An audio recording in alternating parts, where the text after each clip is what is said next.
welcome back and thanks for tuning in. I know I have been missing in action, but sometimes it is okay to reset and take a little break and just, get your mind in a better headspace. And so I'm back. I'm ready to share and talk about a little bit of things of what's been going on with me. I know we are living in some crazy times. We are in the land of COVID, and everybody is just, facing job losses and, working from home. And we're just in some really crazy times. And so I've had a lot of people reach out to me asking what I've done to start my own business. And so I just want to share a few things on what worked for me. Again, these are not tips or anything that I'm telling you to do, but these are just things that worked for me, and this isn't any type of legal advice or me, yeah. So I just got to put that disclaimer out there: no legal advice, okay? But one thing that I wanted to talk about was what I did to start my own business. And the very first thing that I did was I had to come up with a business name. Now, that probably was the hardest thing for me to do. So I actually reached out to a few of my close friends and my business coach, people who I trust that would not probably steal my name or ideals. And I just, let them know what these were the names that I were thinking of and what did they think. And so once I finally came up with a name, which was Turner Legal Solutions, I reserved that name on the Arizona Corporation Commission website. You can go on that website, and this is specific to Arizona businesses. I live in Arizona, so my business is an Arizona business. You may have a different resource or entity that you have to go through in your state. So again, that's why I say this is not any type of advice, just telling you what I did. So if you are looking to start an Arizona business, you might want to go on to the Arizona Corporation Commission website and check and make sure that business name that you're using is not taken already. It's really important that you do that, because the last thing you want to do is be out here operating with a business name that has already belonged to somebody else. And there are a lot of legal ramifications and consequences for doing such. So just make sure that that name that you use is not taken. So once I found that name, I reserved it with the Arizona Corporation Commission. I'm just going to call it the ACC. And I reserved that name because I just wasn't really sure what I wanted to do with my business. I knew it was going to be a legal business because I had gotten my certifications through the Arizona State Supreme Court to conduct this business. And I just wanted to make sure that I knew where I was going with this. And so I wasn't ready to register or create a business entity just yet. So I just reserved the name. It's about $10, I think. They reserve it for a certain amount of time, and it just holds your name and allows you to keep others from taking that name. And so once I did that, then after I thought about things and started thinking about my marketing and all of that stuff, then I created a business entity. Now, because I have a legal background, I didn't seek legal consult or any of that to decide what business entity I wanted. However, if you do not have a legal background and you don't know what you're doing, I highly suggest that you reach out to a legal professional, someone who is licensed in your state to practice law for business entity, and maybe a business attorney who can tell you what business entity would work for you. There are so many. There are partnerships. There are LLCs, which are limited liability corporations. There's professional LLCs. There's nonprofit organizations. There's corporations. There's a variety of business entities. So you want to make sure that you are setting yourself up with the right business entity.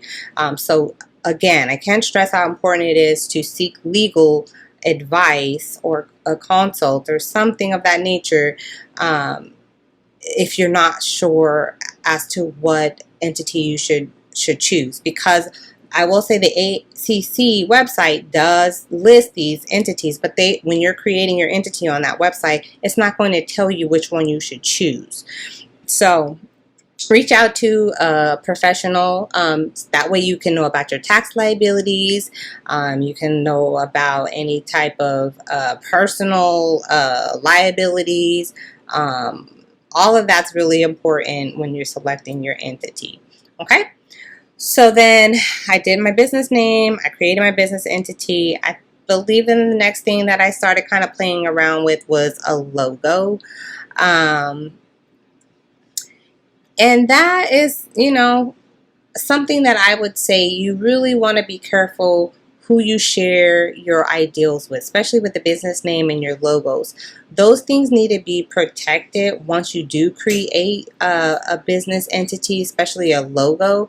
You want to make sure that you are having that trademark with the federal level, at the federal level, and also with the state level, to have those trademarked. And you might want to seek a trademark attorney or a business attorney who can help you with that process, because the last thing you want to do is post on social media or share with people, friends, or even some family, with your ideals, and your what's the word I'm looking for? Your intellectual property. You want to just make sure that you are sharing with the right people, okay? Because there are people out there who will take your name and your logos, and if they're not registered or trademarked or any of that, they can potentially steal your stuff, and we don't want that to happen. So that's what I did. I had a logo designed, and then I also, after I did all that, then I started looking into purchasing a web domain. Now, purchasing a web domain is, even if you don't have a website, because I didn't have a website when I purchased my web domains, it was just to protect people from taking the website that I wanted. So Turner Legal Solutions, I purchased, and you can go to different providers out there.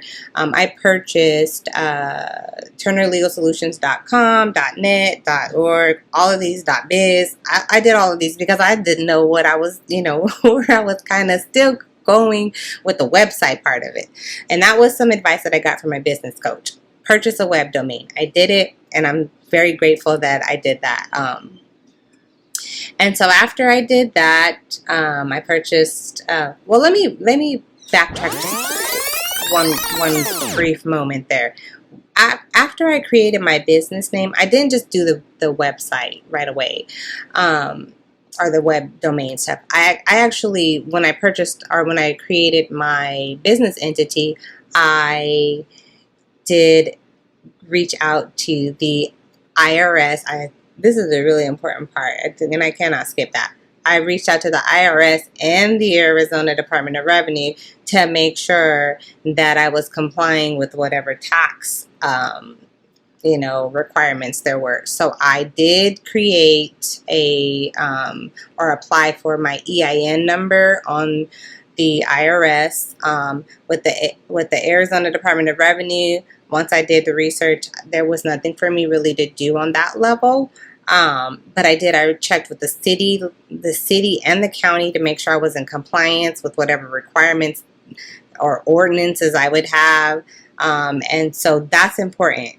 Go through the IRS, your state department, revenue, city and county. Make sure that you're complying with whatever licensing requirements or tax, transactional sales tax requirements, especially if you're doing products. You want to make sure that you're in compliance with whatever those tax laws are. And again, that's when a tax attorney is really beneficial to reach out to. So now that I had backtracked there, it was the business entity, then the IRS, the EIN number stuff, and then I did the web domain. And so after I did the web domain purchases, I then created my website. later on down a little bit down the road, I did create my own website.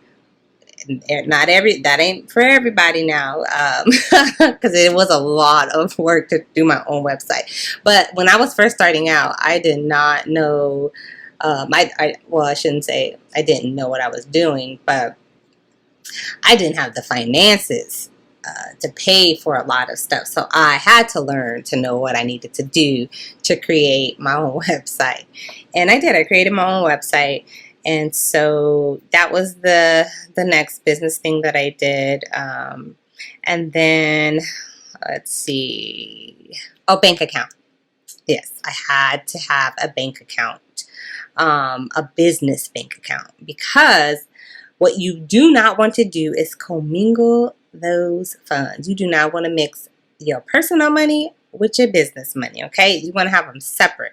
And so I did. I opened up a business checking account, and I needed to make sure that whatever I did or I paid for, whatever with business funds was separate from my personal. Now, in the very beginning, you will be using your personal funds because you're not going to have a business account just yet. You do have to have a tax EIN number to open up your business checking account. And so, in the meantime, you will probably be using your personal funds a lot to open up your or to pay for a lot of your startup expenses. So if you are using your personal funds, make sure you're keeping receipts of those things, because you will be needing to maybe write that stuff off. Again, a tax professional or an accountant is going to be able to help you with that. And so, yeah, I did definitely got a business checking account. And then there's just like a few little miscellaneous things I did. Purchase some software, like an accounting software. I use QuickBooks. It helped me to keep a track, especially because, again, I couldn't afford to hire an accountant at that time or anything like that. So I did. And there's some free services out there too. I'll post all these things in the link, but there are some free services out there for accounting tools that will help you to keep a track of your business expenses and your sales and all that stuff coming in. So those are just a few things that I did when I first started my business. There's a lot to each one of those separate elements that I discussed. And maybe I'll do some tutorials and some videos of those. But for now, I want to keep it kind of brief, because people's attention spans is very short these days. And so I just wanted to share with you, just a few things that helped me in the very beginning. Creating a business name, registering your business with whatever, state requirements there are for you. Going through, the taxes, getting an EIN number, purchasing web domains, get a logo. I might have forgot to mention that one, the logo. And then making sure that you are in compliance with the IRS and your state's Department of Revenue Services.